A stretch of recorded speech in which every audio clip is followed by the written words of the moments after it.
D'après toi, qu'est-ce qui est le plus important quand on prépare un passage de grade? C'est de bien avoir pris la mesure des épreuves qui nous attendent.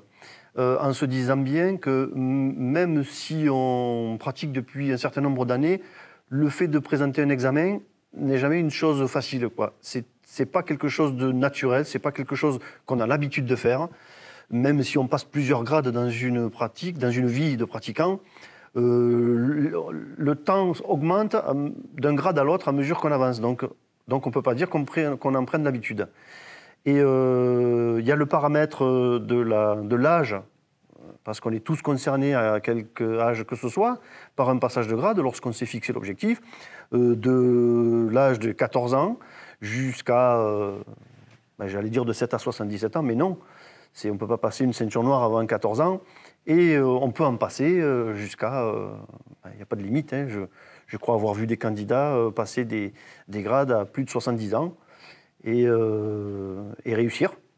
Donc, c'est beau ça. Hein. Oui, moi, si j'avais la certitude de pouvoir me mettre en karaté-gi et de faire une performance, d'exécuter devant un public, enfin en tout cas devant un jury d'examen, ne serait-ce qu'un kata sans me tromper, je signerais le contrat tout de suite. Hein. Moi, j'en ai des frissons quand je vois des gens d'un certain âge présenter un grade. Voilà, moi, je trouve ça extrêmement... je prends une leçon de morale déjà, et ensuite je relativise beaucoup de choses. Et puis je suis pris d'une émotion vraiment très intense, quoi. Ouais.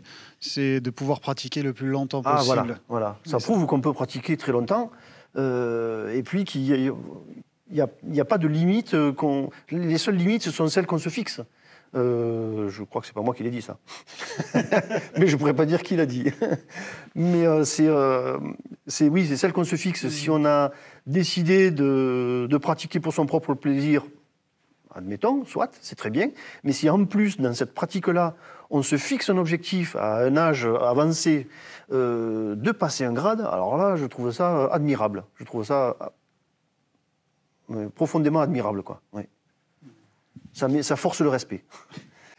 Donc c'était pour l'attention des candidats. Et maintenant, un petit conseil pour les enseignants qui préparent des futurs candidats.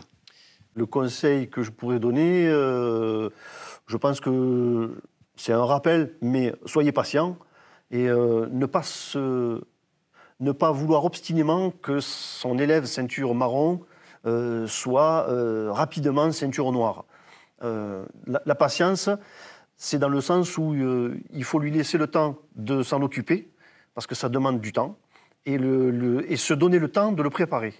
Quand on voit la somme de travail à accomplir et la somme des épreuves, il y a quand même 6 épreuves dans un examen par voie traditionnelle.